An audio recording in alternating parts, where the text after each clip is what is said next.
احمق نداره پاهام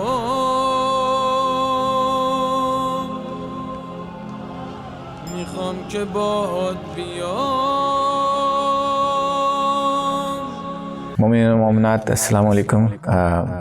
مقتل پروگرام کے چھٹے حصے کے ساتھ میں آپ کے سامنے آج حاضر ہوں قائم ٹی وی پہ. مومنین، یہ پروگرام میں ہم مقتل جو کتاب جس کا اکثر مصائب میں تذکرہ ہوتا ہے اس کی ریڈنگ کر رہے ہیں. جو میرے سامنے مقتل کی جو نسخہ ہے وہ علامہ سید عبدالرزاق الموسوی المکرم نے لکھا ہے. اسے مقتل حسین المکرم کہتے ہیں اور یہ علامہ حسن رضا باقر ابن اقبال حسین جاوید صاحب نے اس کا ترجمہ کیا. آگے بڑھنے سے پہلے صرف ایک بات یہ کہنا چاہتا ہوں کہ جو بھی روایتیں تواریخ ہم یہاں پہ بیان کریں گے وہ عین ہی اس کتاب سے ہیں. اس میں ادارے کا یا میرا اپنا کوئی ایڈیشن یا سبسٹریکشن نہیں ہے. تو آگے یہ پروگرام شروع کرتے ہیں تھوڑی سی ریکیپ کے ساتھ کہ پچھلے پروگرام میں یعنی 5ویں پروگرام میں ہم نے یہاں تک مقتل کو پڑھا جہاں تک امام حسین علیہ السلام رستے کی صعوبتیں برداشت کرتے ہوئے حضرت حر نے جب ان کو روکا وہ سارے تمام واقعات پڑھتے ہوئے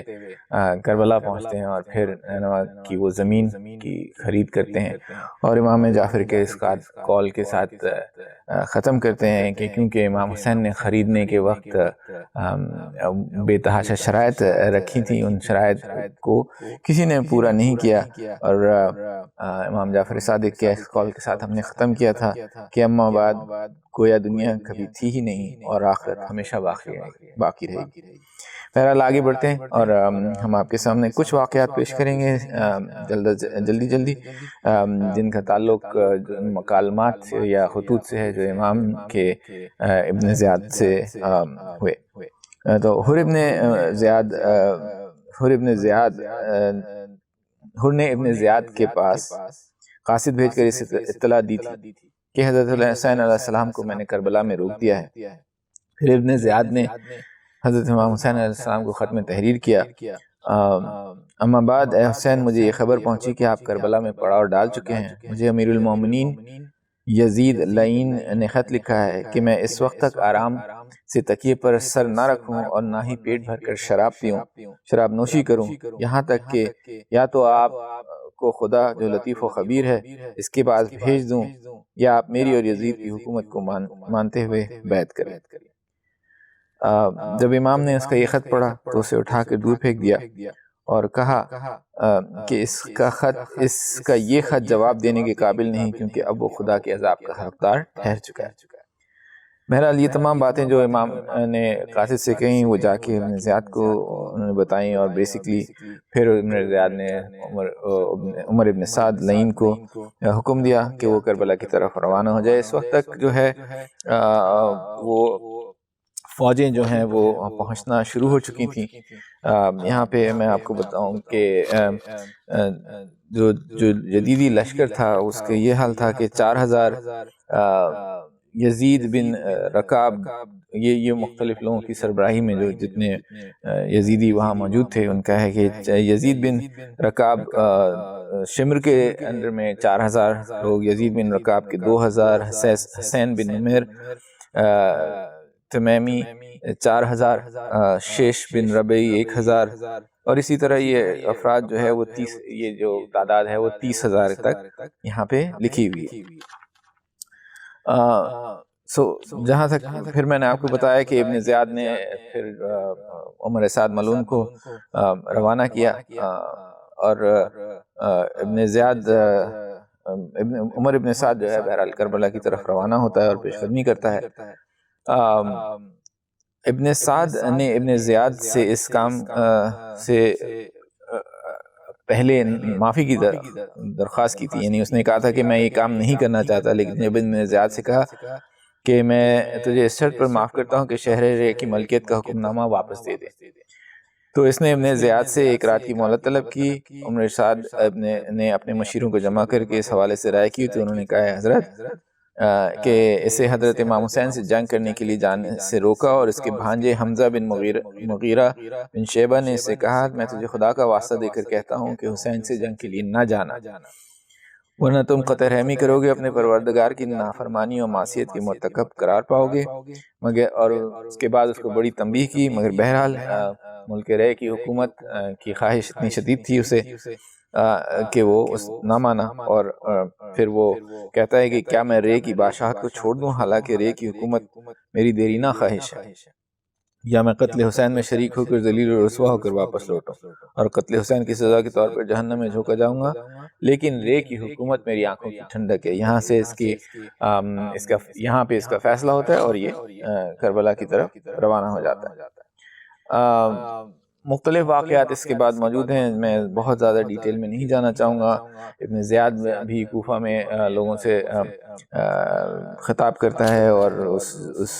ہونے والی جنگ کے بارے میں بتاتا ہے، اور چند واقعات اور اس میں یہاں پہ ہیں جو اتنے امپورٹنٹ نہیں ہیں کہ ان کا ذکر کیا جائے۔ میں آگے بڑھتے ہوئے آپ کو بتاتا چلوں کہ پھر لشکر کی تعداد میں آپ کو بتا سکا۔ اس کے بعد ابو عبداللہ حضرت امام جعفر صادق علیہ السلام فرماتے ہیں کہ حضرت امام حسن کو آخری دفعہ زہر دیا گیا جو آپ کی شہادت کا سبب بنا۔ اس دوران حضرت امام حسین اپنے بھائی کی تشریف لائے اور ان کی حالت دیکھ کر رونے لگے، تو امام حسن نے ان سے کہا کہ عبداللہ آپ کو کس بات نے رلا دیا؟ یہ سن کر امام حسین نے یہ کہا کہ جو کچھ آپ کے ساتھ ہوا ہے اس پر گریہ کر رہا ہوں۔ امام حسن نے فرمایا بے شک مجھے جو زہر دیا گیا یہ میری شہادت کا سبب بنے گا، لیکن اے ابو عبداللہ آپ پر جو کٹھن اور دشوار وقت آئے گا ایسا وقت کسی پر نہیں آئے گا۔ بہرحال یہاں ہم دونوں بھائیوں کی کچھ گفتگو اور ہے جو اس میں ذکر ہے کہ کربلا میں کیا کیا ہوگا۔ یہاں سے اب ہم آگے بڑھتے ہوئے پہنچتے ہیں کہ جب تمام فوجیں ابن زیاد عمر سعد کی سربراہی میں پہنچ چکی ہیں کربلا، ہم سب جانتے ہیں کہ 7ویں سے کس طرح امام کو کہ خیام کو نہر کے پاس سے ہٹایا گیا، پانی بند کیا گیا، جو مصیبتیں ہیں وہ ہم نے سب نے پڑھی ہوئی ہیں۔ یہاں پہ اس کا تفصیلاً ان کا ذکر نہیں ہے، چند چیزیں جو ہیں وہ میں آپ کی گوش گزار کرتا ہوں۔ ان لوگوں نے حضرت محمد صلی اللہ علیہ وسلم کے بیٹے کے خلاف فوجی دستے ہوئے، یہ ایک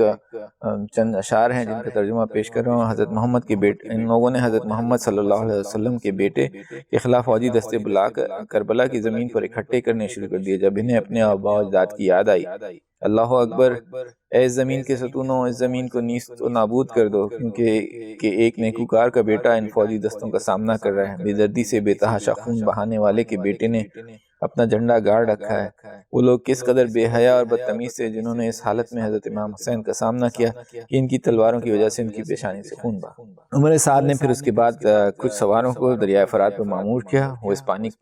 پانی کی حفاظت کرے اور اسے امام سید الشہداء حضرت امام حسین علیہ السلام تک نہ پہنچنے دیں۔ وہ لوگ سید الشہداء اور پانی کے درمیان حائل ہو گئے اور امام حسین کے اصحاب کو پانی تک پہنچنے کے لیے کوئی راستہ نظر نہ آیا، یہاں تک کہ وہ پانی کی پیاس کی شدت سے نڈھال ہو گئے۔ پھر حضرت امام حسین نے ایک کلہاڑا لیا اور عورتوں کے خیام کے پیچھے 19 قدم قبلے کی طرف چلے اور وہاں سے زمین کھودنا شروع کی، تو اس زمین پہ سے آپ کے لیے میٹھے پانی کا چشمہ جاری ہو گیا۔ پھر ان سب نے اس چشمے کا پانی پیا، مگر بہت جلدی یہ چشمہ خشک ہو گیا اور اس کا کوئی نشان نظر نہ آیا۔ اس کے بعد ابن زیاد نے عمر ابن سعد کو تحریر کیا، مجھے یہ خط موصول ہے کہ حسین کربلا میں کنویں کھود رہا ہے اور پانی تک رسائی حاصل کر رہا ہے کہ جہاں سے وہ ہو اس کے ساتھی پانی پیتے ہیں۔ دیکھو جیسے ہی تمہارے پاس میرا یہ خط پہنچے تم جس قدر حسین کو کنویں کھودنے سے روک سکتے ہو ان کو روکو اور اس پر زیادہ سے زیادہ سختی کرو۔ اور پھر ابن سعد نے عمر بن حجاج کو 500 گھڑ سواروں کے ساتھ پانی کے لیے گھاٹ کی طرف روانہ کیا تاکہ وہ یہاں قیام کرے۔ یہ حضرت امام حسین کی شہادت سے 3 دن پہلے یعنی 7 محرم الحرام کا ذکر ہے۔ 7 محرم الحرام کو سید الشہداء امام حسین علیہ السلام اور آپ کے ساتھیوں کی گرد گھیرا مزید تنگ کیا گیا اور ان پر پانی لانے کے تمام راستے بند کر دیے گئے۔ امام جو پانی ساتھ رکھتے تھے وہ سارا پانی بھی ختم ہو گیا۔ ہر ایک نے اپنی پیاس کی شدت کا خود ہی سد باب کر رہا تھا کہ فطری طور پر پیاس کی شدت کی وجہ سے لوگ کراہ رہے تھے ان میں سے یقیناً کچھ بچے پانی کی التجا کر رہے تھے، جبکہ کچھ بچے ایسے امور سر انجام دینے کی کوشش کر رہے تھے جس سے وہ سمجھتے کہ ان کی پیاس بجھ سکتی ہے۔ یہ سب کچھ امام حسین علیہ السلام اور آپ کے غیرت مند خاندان کے افراد، آپ کے جلیل القدر کی صحابیوں کی اصحاب کے آنکھوں کے سامنے ہو رہا تھا، لیکن وہ کیا کر سکتے تھے۔ اب حضرت امام حسین علیہ السلام نے اپنے بھائی حضرت عباس علیہ السلام کے کاندھوں پر پانی لانے کی ذمہ داری عائد کی۔ حضرت عباس ذمہ داری کو نبھانے کے لیے پہلے ہی سے بےتاب تھے، اور امام حسین نے حضرت عباس کو یہ حکم دیا کہ ان کی اور وہ ان مستورات اور بچوں کے لیے پانی لے آئیں۔ آپ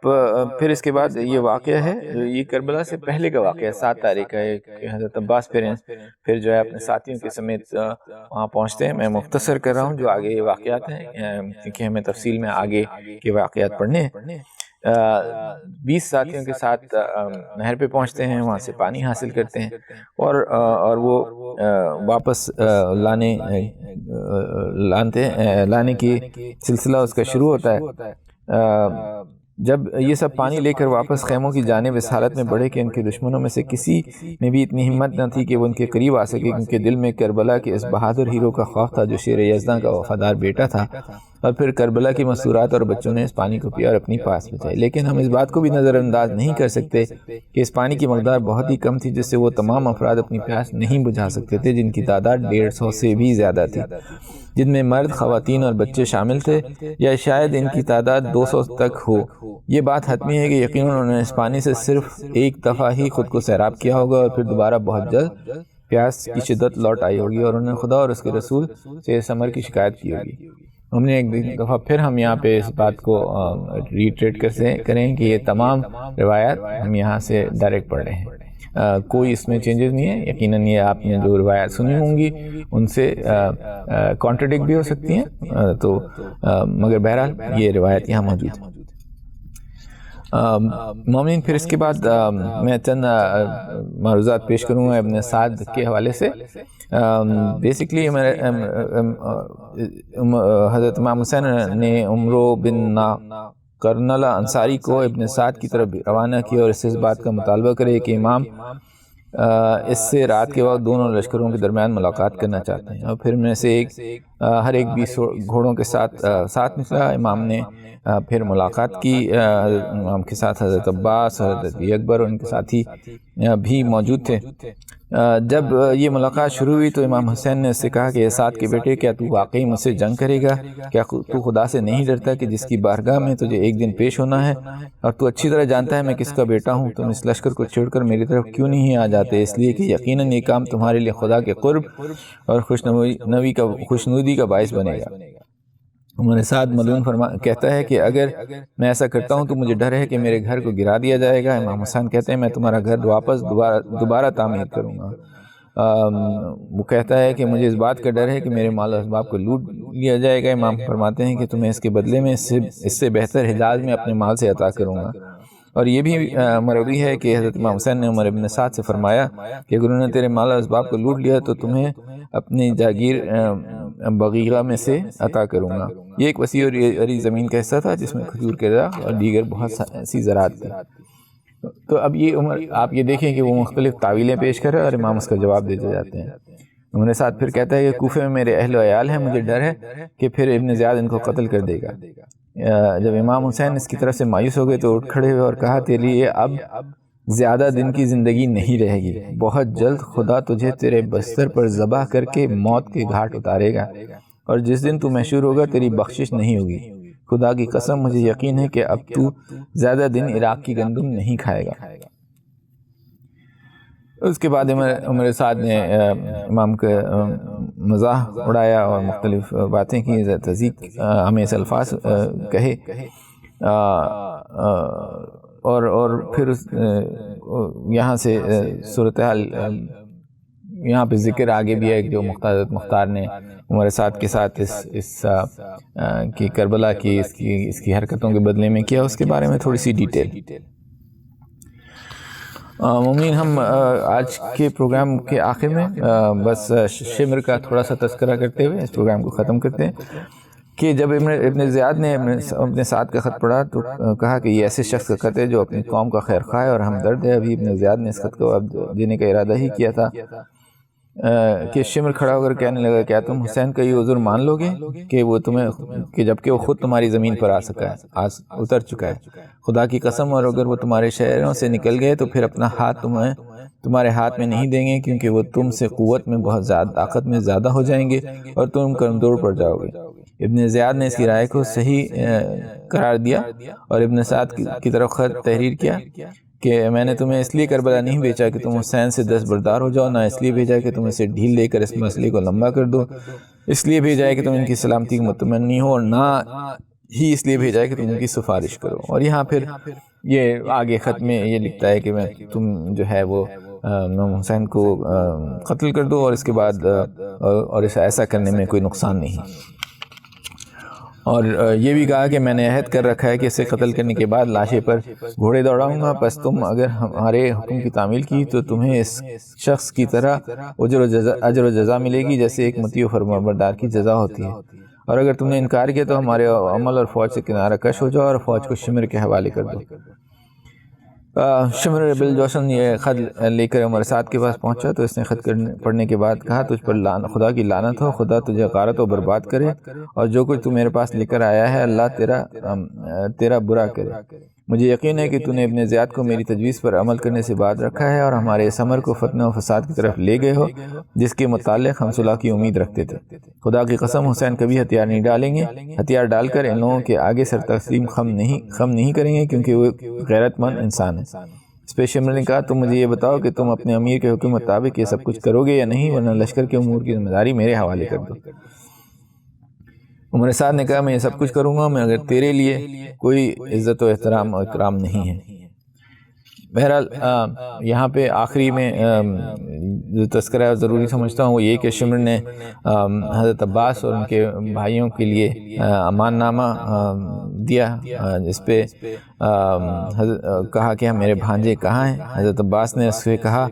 کہ تجھ پر اور تیرے امان نامے پر خدا کی لعنت ہو، تو ہمیں امان دے رہا ہے اور خدا کے رسول خدا کے بیٹے کے لیے کوئی امان نہیں، تو ہمیں یہ کہہ رہا ہے ہم ان ملعون افراد اور ان ملعونوں کی اولاد کی اطاعت میں داخل ہوں۔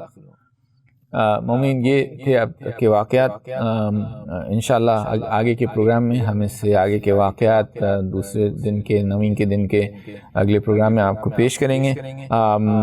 چلتے چلتے میں ایک دفعہ پھر یہ آپ کی گزار کر دوں کہ یہ تمام روایت اور واقعات ہم مقتل الحسین المکرم سے پیش کر رہے ہیں، جسے علامہ سید عبد الرزاق الموسوی المکرم نے لکھا اور جس کا ترجمہ علامہ حسن رضا باقر ابن حافظ اقبال حسین جاوید نے کیا ہے۔